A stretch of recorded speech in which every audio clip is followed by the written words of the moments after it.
Good evening to everyone. I am Rashmila Bera. Actually, ଆଜି ଆପଣ ଗୋଟେ ଛୋଟ ଷ୍ଟୋରିଟା କହିବାକୁ ଚାହୁଁଛି ଯୋଉଟା ଆପଣଙ୍କୁ ଭଲ ବି ଲାଗିବ ମୁଁ ଭାବୁଛି। ଆକ୍ଚୁଆଲି ଯେତେବେଳେ ଏଇଟା ହଉଛି ସେଇ ସମୟର କଥା ଯେତେବେଳେ ଭଗବାନ ରାମଚନ୍ଦ୍ର ନିଜର ସେନାକୁ ପୁରା ପ୍ରିପେୟାର କରିଦେଇଥିଲେ, ପ୍ରିପେୟାର କରିକି ଲଙ୍କା ଉପରେ ଆକ୍ରମଣ କରିବା ପାଇଁ ଯାଇଥିଲେ। ସେଇ ସମୟରେ ତା ଲଙ୍କାର ପ୍ରଜା ମାନେ ସବୁ ଡରି ଯାଇଥିଲେ। ରାମ ଯେ ଯାହା ନାଁରେ ପଥର ଭାସୁଛି ସେ ତ ଏତେ ବଳଶାଳୀ, ସେମାନେ ସବୁ ତାଙ୍କ ପ୍ରଜାମାନେ ଡରିଗଲେ। ସେ ପ୍ରଜାମାନଙ୍କଠୁ କଥା ବ୍ୟାପିକି ଗଲା ତାଙ୍କର ସେନାମାନଙ୍କ ପାଖକୁ, ସେନାବାଲା ବି ଡରିଗଲେ ରାବଣର। ରାବଣ ବଳଶାଳୀ ତ, ସିଏ ବାଳିକି ବି ମାରି ଦେଇଛି, ଆଉ ଗୋଟାଏ ତୀରରେ ସେ ସାତଟା ଗଛକୁ ବି ନଷ୍ଟ କରିଦେଇଛି। ଏବେ ପାଣିରେ ତା ନାଁ ଲେଖିଦେଲେ ପାଣିରେ ବି ଆସୁଛି ପଥର।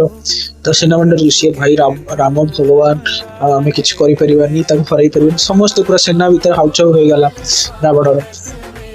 ଠିକ ସେଇ ସମୟରେ ରାବଣ ତାର ସେନାର ମନୋବଳ ବଢେଇବା ପାଇଁ ଇନ୍ଦ୍ରଜିତ ତା ପୁଅ, ତା ସ୍ତ୍ରୀ ଆଉ ତାର ପ୍ରଜା ମାନଙ୍କୁ ତା ସହିତ ତା ସେନା ମାନଙ୍କୁ ଡାକିଲା, କହିଲା ଚାଲ ମୋ ନାଁରେ ବି ପଥର ଭାସିବ।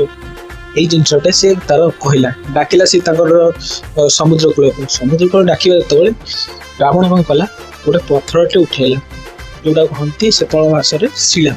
ସେ ଶିଳାଟେ ଉଠେଇଲା, ସେ ଉଠେଇକି ସେଥିରେ ନିଜର ନାଁ ଲେଖିଲା ରାବଣ। ତାକୁ କଣ କଲା, ପାଣିକି ଫୋପାଡ଼ି ଦେଲା। ଫୋପାଡ଼ି ଦେଲା ପରେ ସେ ପଥରଟା ଭାସିଲା। ଭାସିବା ପରେ ତା ସେନା ମାନେ ବି ଖୁସି, ନାଇଁ ମୋର ବି ଯିଏ ରାଜା ତା ସିଏ ବି ବହୁତ ଶକ୍ତିଶାଳୀ। ତା ସେନା ମାନେ ଖୁସି, ତା ପ୍ରଜା ମାନେ ବି ଖୁସି ଯେ ଭାଇ ଆମର ଲଙ୍କାପତି ରାବଣ ବହୁତ ଶକ୍ତିଶାଳୀ, ତା ନାଁରେ ବି ପଥର ଭାସୁଛି। ତା ପୁଅ ମାନେ ବି ଖୁସି। କିନ୍ତୁ ଜଣଙ୍କ ମନରେ ଦ୍ୱନ୍ଦ୍ୱ ଥିଲା, ସିଏ ଆଉ କେହି ନୁହଁ, ସେ ହଉଛି ତା ସ୍ତ୍ରୀ ରାବଣର।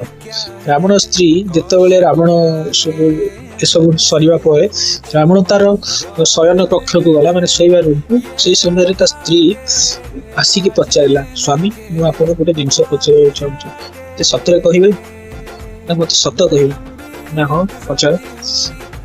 ଏମିତି ଦୁନିଆରେ କୌଣସି ଶକ୍ତି ନାହିଁ, ଯୋଉ ଆପଣଙ୍କ ନାଁରେ ଏମିତି କିଛି ଶକ୍ତି ନାହିଁ ଦୁନିଆରେ ଯେ ପଥର ଭାସିବ।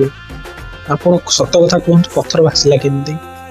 କାହିଁକିନା ଆପଣଙ୍କ ନାଁରେ ସେ ଶକ୍ତି ନାହିଁ, ଆଉ ଆପଣଙ୍କ ପାଖରେ ସେ ସାମର୍ଥ୍ୟ ବି ନାହିଁ ଯେ ପଥର ଭାସିବ। ହେଇପାରନ୍ତି ଆପଣ 3 ଲୋକର ଲଙ୍କାପତି, କିନ୍ତୁ ଆପଣଙ୍କ ପାଖରେ ସେ ସାମର୍ଥ୍ୟ ନାହିଁ, କୁହନ୍ତୁ। ସେଇ ସମୟରେ ରାବଣ କହିଲା, ମୁଁ ତ ମୋ ସ୍ତ୍ରୀ, ମୁଁ ତମକୁ କିଛି ଲୁଚେଇବାକୁ ଚାହୁଁନି। ପଥରର ନାଁଟା ମୋର ଉପରେ, ନାଁଟା ମୋର ଲେଖା ହେଇଥିଲା, କିନ୍ତୁ ଯେତେବେଳେ ପଥର ଫୋପାଡ଼ିଲି 2ଟା ଜିନିଷ କଲି। ପଥର ପଛପଟେ ରାମର ନାଁ ଲେଖିଦେଲି, ଆଉ ଫୋପାଡ଼ିଲା ବେଳେ ରାମ ରାମ ରାମ ରାମ କହିକି ପାଣିରେ ପଥରଟା ଫୋପାଡ଼ିଲି। ସେଥିପାଇଁ ସେ ପଥରଟା ଭାସିଲା। ମୋରାଲ ଅଫ ଷ୍ଟୋରି ହଉଛି ଆକାଶକୁ ଯେତେ ଛେପ ପକେଇବ ସେତେ ମୁହଁରେ ଆସିକି ପଡିବ।